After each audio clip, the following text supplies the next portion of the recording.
Ke asano. Pangan dari umat. Om Swastiastu. Beri salam. Selamat pagi, Pak. Bagi anak-anak semuanya, silakan duduk.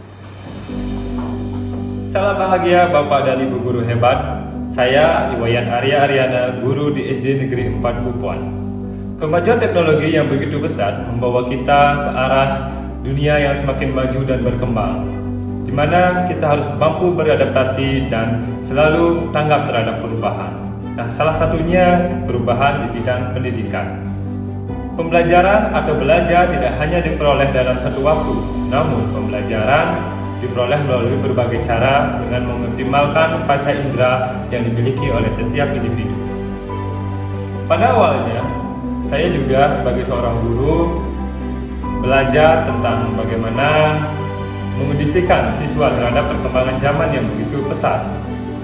Banyak sekali hal-hal yang dapat mempengaruhi pembelajaran, terutama dalam kegiatan belajar di kelas. Baiklah anak-anak semuanya, kembali lagi belajar bersama Bapak. Jadi hari ini kita akan belajar terkait dengan norma dalam kehidupan di masyarakat. Nah, anak-anak semua, jadi pada pertemuan sebelumnya anak-anak sudah memahami tentang arti pentingnya Pancasila sebagai dasar negara ya. Jadi terkait dengan itu kita akan belajar tentang norma-norma di dalam kehidupan bermasyarakat. Pada awalnya banyak masalah yang saya hadapi di kelas, salah satunya siswa sulit untuk berkonsentrasi. Selain itu siswa juga kurang fokus dalam pembelajaran, mungkin karena disebabkan banyak faktor. Salah satunya hal yang paling sering banyak siswa yang bahkan tidur di kelas. Nah, dalam hal ini anak-anak mengalami kesulitan belajar, bahkan memahami apa yang dipelajari, apalagi untuk memahami materi yang cukup padat seperti pendidikan Pancasila. Menjawab asesmen awal yang akan Bapak Guru bagikan, jadi dijawab secara mandiri ya. Silakan. Pada awal pembelajaran, saya memberikan asesmen awal kepada peserta didik. Asesmen awal ini berfungsi memberikan informasi kepada saya sebagai seorang guru atau sebagai seorang pendidik untuk bisa memetakan dan menyesuaikan pengajaran atau materi serta proyek yang akan saya berikan nantinya kepada peserta didik. Asesmen awal juga memungkinkan mereka untuk menyesuaikan metode pembelajaran, materi, dan tingkat kesulitan untuk memenuhi kebutuhan mereka secara lebih efektif. Asesmen awal membantu saya dalam menetapkan tujuan pembelajaran yang realistis dan sesuai dengan tingkat pemahaman dan keterampilan siswa, serta merancang pendekatan yang digunakan. Berdasarkan hasil yang saya peroleh, saya bisa mengetahui psikologis, emosi, dan sosial dari peserta didik. Pembelajaran diferensiasi dapat dilakukan secara holistik, yaitu dapat memadukan diferensiasi konten, diferensiasi produk, serta diferensiasi proses dalam sebuah satu pembelajaran secara menyeluruh.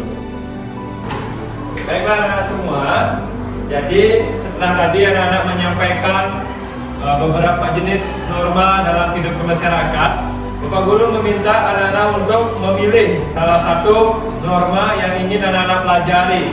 Nah, pilihan itu bisa anak-anak tulis di kertas ini, terus diberikan nanti penjelasan mengapa anak-anak ingin memilih norma tersebut. Kalau sudah anak-anak selesai memilih, anak-anak bisa tempelkan pada papan yang ada di depan. Ya anak-anak ya, jadi anak-anak nanti silakan pilih norma yang ingin anak-anak pelajari, terus tempelkan di depan. Ingat isi alasan mengapa anak-anak ingin mempelajari norma tersebut. Bisa dipahami? Pada pembelajaran berdiferensiasi konten, menitik beratkan pada apa yang perlu diajarkan pada murid atau pada konten atau materi yang ingin ditentukan sendiri oleh peserta didik. Ya, bisa lanjutkan yang lain.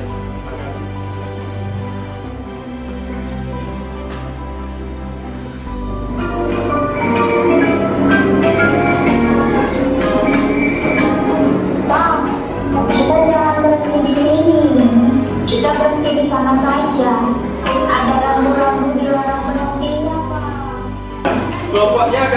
untuk berdasarkan norma yang anak-anak pilih. Jadi yang memilih norma agama nanti duduknya berkelompok dengan norma agama.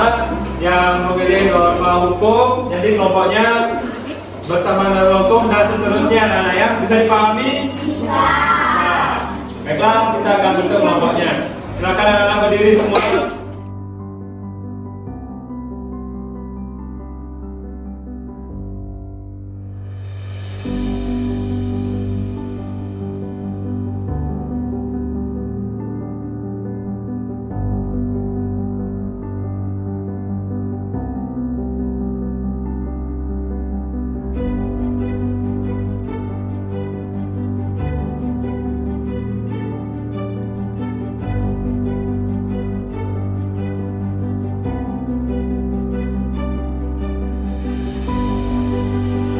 Apa penerapan norma agama di sekolah?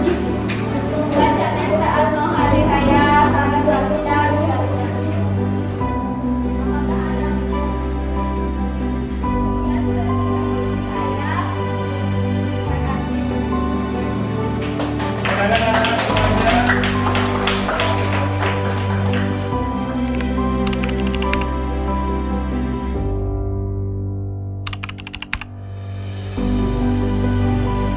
Perasaan saya senang. Setelah saya belajar, tadi saya mendapatkan kelompok baru yang sangat menyenangkan. Saya merasa sangat senang bisa belajar bersama guru. Saya sangat senang belajar karena pelajarannya sangat menarik. Saya dapat memilih pelajaran yang saya minati. Hal yang saya menarik dari saya pelajari tadi membuat peta konsep tentang norma hukum. Saya dapat memilih materi yang saya sukai.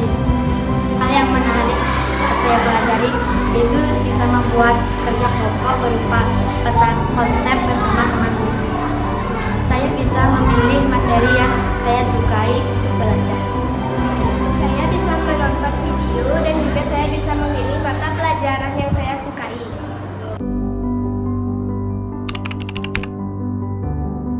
Kekurangan dari pelajaran tadi adalah waktunya singkat. Saya masih senang belajar karena waktunya singkat, padahal saya masih senang untuk belajar. Sangat singkat, padahal saya sangat ingin belajar lagi.